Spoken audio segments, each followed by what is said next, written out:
This is my dream car. This is a 1990 Mark II Toyota MR2. This one is imported from Japan, which means unlike the European version with a naturally aspirated inline-4, this has a turbocharged inline-4 producing just over 200 horsepower. That engine sits mid-car and is rear-wheel drive, MR hence the name.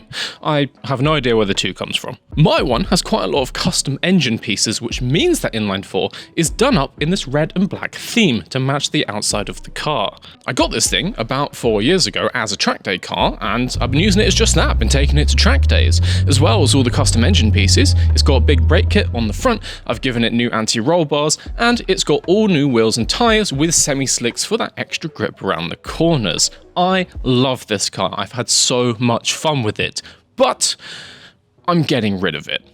Why? Well, there's a couple reasons for that, which I'll get onto in a second, but it's also a great opportunity to talk about project cars, track day cars, pros and cons of that as a hobby, and whether it's right for you. Let's talk about it, and let's go inside to do that, because it's freezing cold out here. So, project cars, maybe I should say hobbyist cars. Why would someone get one, and what are the reasons that maybe someone should not get one? And also, yes, I have shaved, get over it. I would define a project car as any car that you get with the intention of changing it in some way, or with the intention of using it in some non-standard way. This could be a car that you get and still use as a daily drive around, but you're customizing it somehow.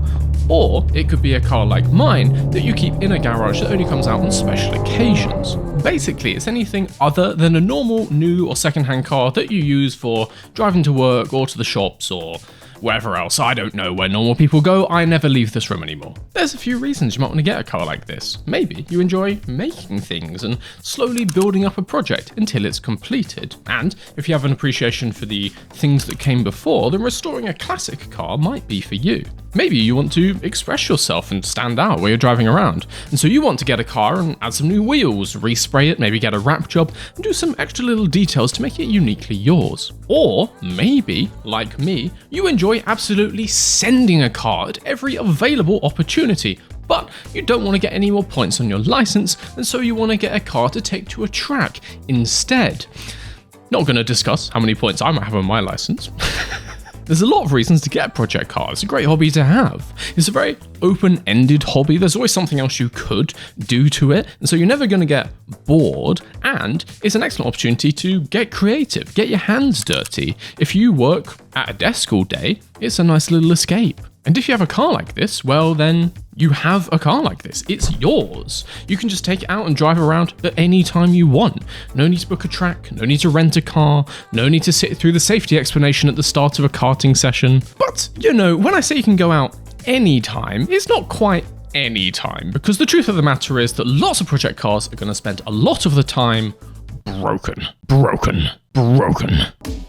And that's really the first negative to consider when getting a car like this. I don't think anyone expects getting a car to be free, and you're expecting to spend some time on it, but it can catch a lot of people out just how much time you need to spend on a car like this and how much money you're going to need to spend. You might plan to do one small job for an hour or two on a Saturday morning, but it only takes one sheared bolt or one part that doesn't fit because the website had it tagged wrong, and suddenly your one small job is 3 medium-sized jobs, and you spent the entire day Saturday taking a trip to Halfords, and now you're sat in a cold garage at midnight. And then there's the cost.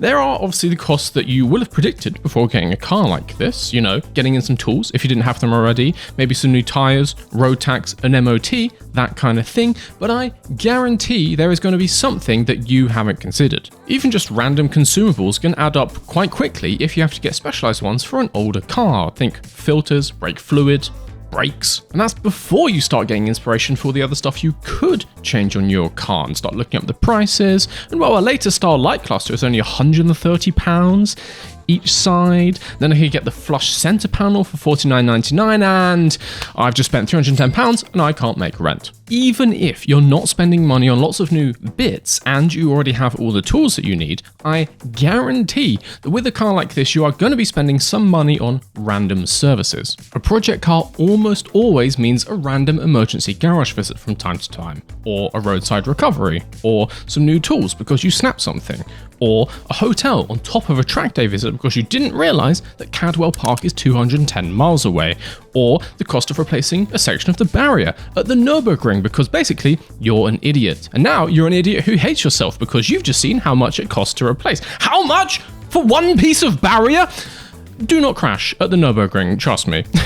I don't think anyone expects a project car to be a cheap hobby, but you can get caught out because there's a lot of stuff that you will need that adds up really, really quickly. To give some perspective, if you want to buy an older car and take it to a track day as is, no changes, you are going to need new road tax if you're in the UK, so this doesn't transfer from the previous owner. This varies depending on emissions, but let's say it's band E, £190 for the year.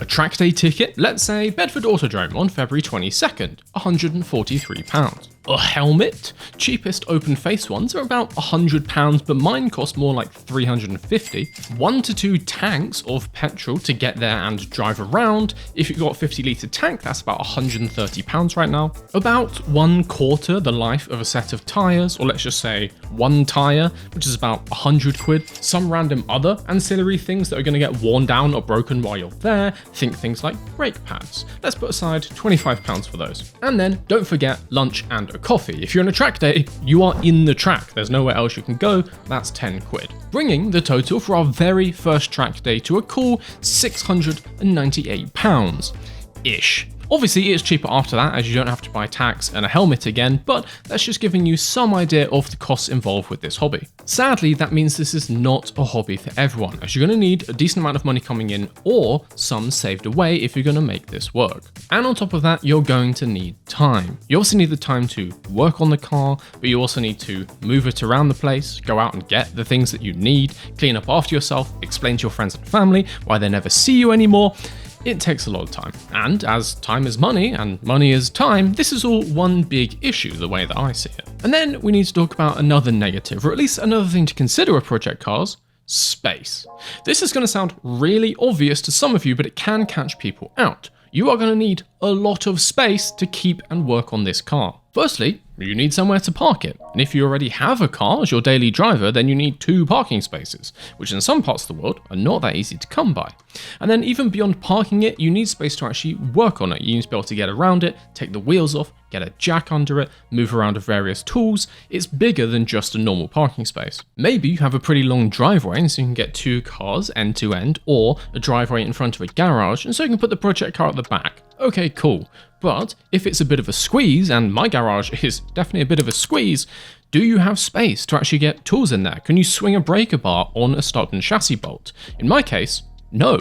It's literally not big enough to get that bar down the side of the car. And if you want to do anything that compromises the waterproofness of your car, let's say taking the engine out for a bit, you're going to need somewhere inside to keep it. You can't keep it out in the rain, at least not in the UK, and a cover is not going to cut it. Those will blow off. For some of you watching, this is fine, this is not an issue. You might have a huge front driveway, or you might live in the middle of nowhere, and so your house is surrounded by open space and random fields where you can put tons and tons of cars. Nice for you. But I get the feeling that some of you watching, like me, live in apartments, or in a house in a very confined city. In a place like this, parking is really limited, and not just parking, but space to work on a car, plus space to store everything, spare wheels, tools, that random bit of plastic under tray that you don't remember where it came from, but you definitely need to keep it in case you want to put it on again in the future. You need quite a bit of space, plus some secure indoor space like a garage or a storage unit, and all of those things cost money. And so basically, refer to my previous point. And so I think it's time to talk about my car and why I'm selling it now. Basically, it's all of the above. Firstly, ever since I got this car back in 2020, I've only ever had the time or the money to use it properly, but never both. Back in 2020, I was working full-time in vehicle design, which was a hectic job. I was working long hours every day, I was traveling to Europe and North Africa quite a lot, and as lots of people were on furlough, I was picking up random other jobs all throughout the company.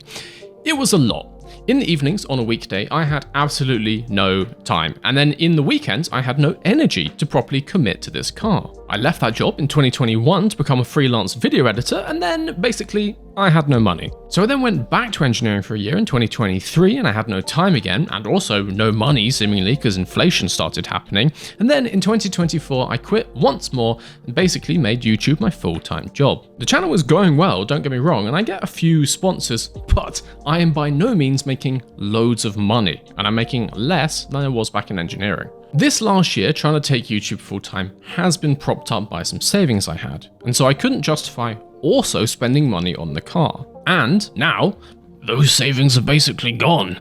YouTube is now paying for rent and bills and stuff, but the cash from selling the car would be nice just to have in my bank account just in case. And then the other issue is space. Since I got this car, I've lived in a few different places in the UK, but always in apartments. This current one has on-street permit parking, and all the ones before that had one private parking space. And well, the MR2 is not my day-to-day car. I have another one, which needs to park in my parking space, and so the MR2 has to go somewhere else. This is Mr. V's car, and it's in a garage, so you might think this is Mr. V's garage, but I don't live here. That garage is actually at my mum's house, which I currently live 63 miles away from.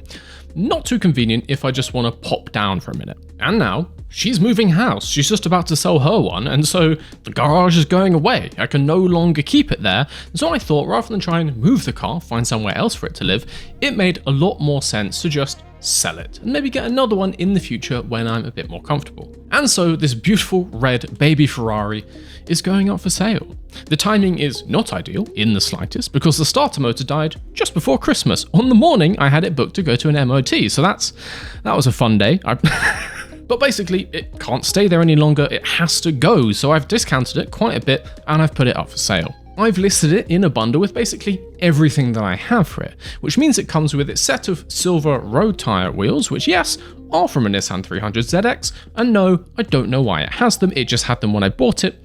Who knows?